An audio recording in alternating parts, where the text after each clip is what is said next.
Hello folks, this right here is how it should come in the mail. It comes with all the fasteners pre-installed because I don't want to put a separate bag of fasteners to ship with it. First thing you're going to do is disassemble it. Just a little squeeze and it pops right off. And then you want to take out all of the fasteners. Just take out all the bolts. Everything's Phillips drive. So take them all apart. I've already done that down here. So you'll see it's all stainless fasteners. You have your two main components. You got a rubber gasket and you have your drill template. So first off, you're going to grab your lid. I'm doing everything on a Troyer's Gourd. Now this works for any gourd, but the opening of the gourd has to be at least 3.5 inches in diameter for the inside clearance of the bolt pattern. Now, one thing to note on any gourd is where the top of your lid is, because that's where you're going to want to orient one of the bolt holes. So I'm going to take this lid off, and the first thing you're going to want to do is take a drill template, and like I said, you're going to want to line up one of the bolt holes right towards the top of the lid. And all you need to do is kind of center it up best you can, and you're going to tape it down with either some packaging tape, masking tape, blue tape, whatever you want. And after you get done with that, you're going to drill out these holes. You drill them out with either like a 201 or 221, something just under about a 1/4 inch diameter, under a 1/4 inch diameter. It's clearance for a number 10 screw.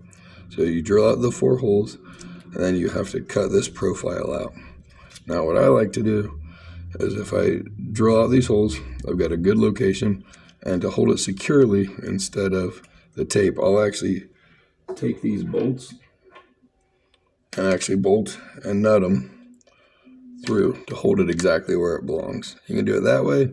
You can do it with a Sharpie just to draw out your line. You can run it on a jigsaw, a scroll saw. I used a Milwaukee hand tool, but the plastic is thick enough. I definitely don't recommend trying to use a razor blade. You'll definitely cut yourself. Or, if you want, I also found a guy who is capable of laser cutting these out for me. So I got these laser cut to the exact profile. They come out really nice, pretty smooth. And so this is ready to go. So next step is you take your main base and your gasket. You line up your gasket. Set up your main base and start your screws. Sorry, this is tough to do on camera. Once you get one lined up, it's pretty easy. Number 2 lined up.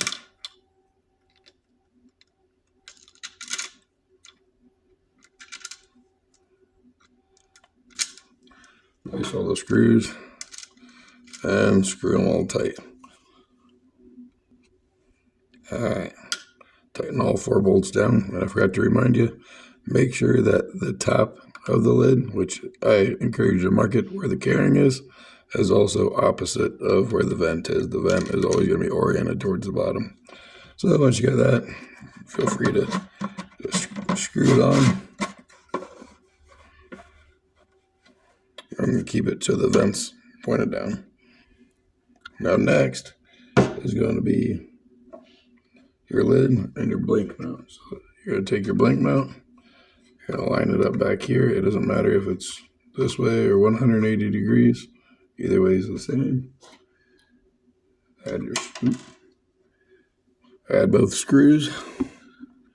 Alright, so once you tighten all these down, you may need a wrench or a pliers on the back side to hold them tight. After that, you can snap on your camera. That just pushes on the back side. And you're going to want to orient the camera up and the vents down. And it's as simple as just snapping over. So you can kind of feel it, push it in. Then, as far as the vents go, sorry,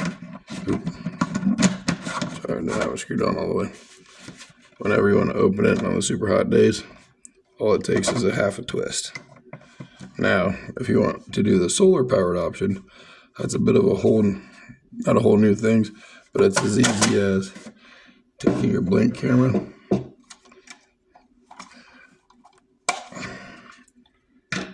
removing this back cover,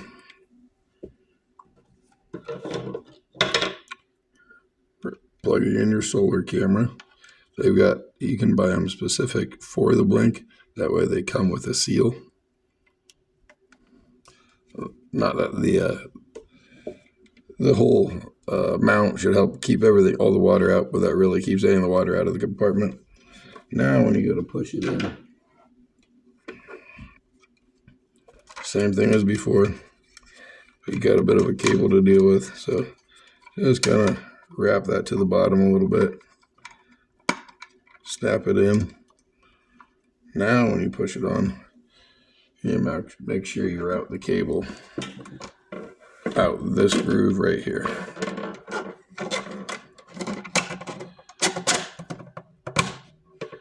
That way everything can be closed. There we go.